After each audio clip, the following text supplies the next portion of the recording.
दिल्ली के डेवलपमेंट को लेकर अहम चर्चा की गई। अहम जानकारी इस वक्त आप तक पहुंचा रहे हैं। दिल्ली से बड़ी खबर, सीएम रेखा गुप्ता ने पीएम मोदी से मुलाकात की है।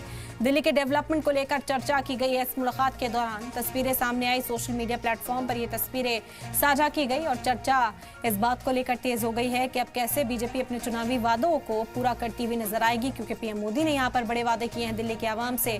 और यही कहा जा रहा है कि इस मुलाकात में वो मंत्र जो है वो पीएम मोदी ने रेखा गुप्ता को बताया है कि दिल्ली में अब डेवलपमेंट के जो काम रुके हुए थे, जो इल्जाम आम आदमी पार्टी पर लगाती हुई बीजेपी नजर आई थी, उन तमाम कामों को अब तेजी से अंजाम देना है। और इसी वजह से पीएम मोदी के साथ रेखा गुप्ता की ये मीटिंग हुई है और इस मीटिंग को काफी लिहाज से बेहद अहम भी माना जा रहा है। तो दिल्ली से इस वक्त की बड़ी खबर और तस्वीर भी आपको दिखा रहे हैं। सीएम रेखा गुप्ता ने पीएम मोदी के साथ मुलाकात की है। दिल्ली के डेवलपमेंट को लेकर अहम चर्चा इस मुलाकात के दौरान की गई है। कहा जा रहा है कि तमाम वादों को अब पूरा किया जाएगा। दिल्ली की सफाई से शुरुआत हो सकती है। सबसे पहला जो एजेंडा बीजेपी रख रही है दिल्ली के लिए, वो दिल्ली की सफाई का ही एजेंडा है।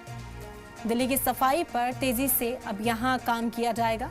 डेवलपमेंट के मुद्दों पर काम किया जाएगा दिल्ली के अंदर।